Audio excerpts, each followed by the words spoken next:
Guys, so I've never done a video on how we incubate eggs. I used to do the 1-to-1 ratio. What I did was 50% vermiculite, 50% perlite. Did that for multiple years. I just switched over to the water method. One of the reasons I did that is because I was getting a lot of early dimpling on the eggs, and I don't like adding water, so I try to turn the tub around. So in the incubator, tried different things with no real reason to it, and always had a good hatch rate doing that.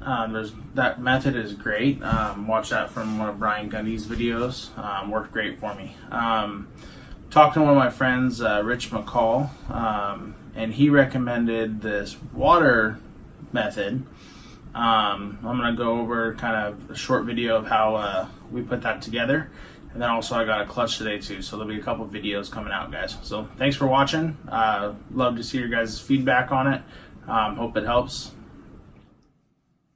Alright guys, so this is my incubation box. Any guys of you seen it at the shows, you know my colors are black, green, and purple.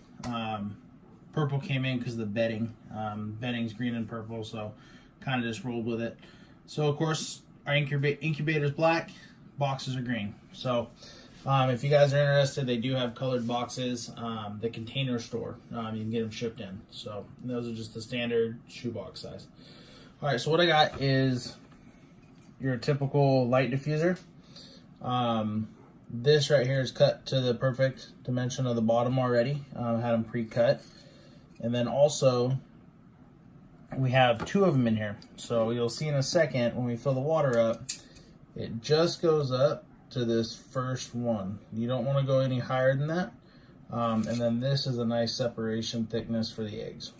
So drop that in there. I do use bottled water.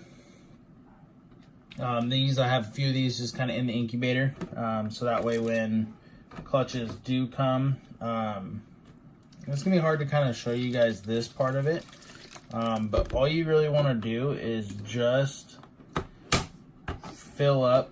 What I like to do is kind of take this out. I didn't tell you guys that, but I take this out and then I just kind of go through here and I just make sure that the whole, and what this is like Rich liked to put it, is you just want to put enough water to cover this, and then so that whole layer, the water level is the thickness of that bottom one. Okay, so then we put this on top, and that keeps the eggs off the water. What's nice about this is if you have eggs that are stuck together, it helps hold them, If you do have roll around eggs, I just kind of put them in between other eggs and kind of get it in a certain situation. You can use like plastic clothespins or things like that to kind of hold them.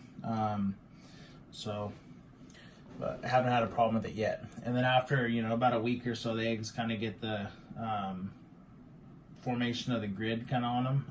Nothing to hurt them, but just enough to kind of keep them from rolling around. But I've found that they don't really roll too bad on this as long as you're pretty careful.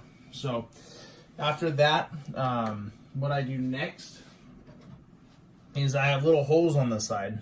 You guys can't really tell, but it's a little 1/8 hole. So what I'm going to do is cut a little bit of electrical tape, and I put a little bit of electrical tape over that hole, and then I put a press and seal over the top. I won't show you guys that because that's pretty self-explanatory.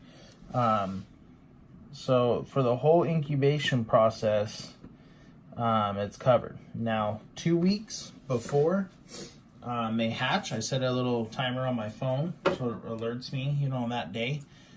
2 weeks before, I uncover them. So I take that electrical tape off, and then I take the press and seal off the top, and that gives eggs a good ventilation. The incubator kind of rises up in humidity, so it helps out some of the other clutches. But yeah, so this is a very easy way. All you got to do, pretty much every house has bottled water. I'm actually going to take a little bit of water out because I went a little too high.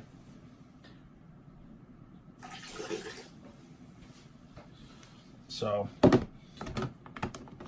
But yeah, I mean, there's not much water in there, guys. I mean, it's real low. Let's try to see where you guys can see that level. I mean, it's kind of tough. If I tilt it, I mean, that's full tilt. I mean, there's not a lot of water in there. So you really don't need a lot. I do watch it, especially when I uncover it. Just want to make sure that there is at least just a little bit of water in there. So then uncover it 2 weeks before hatch date. But have had really good luck with it. If you guys have any questions, feel free to ask me. Alright, guys.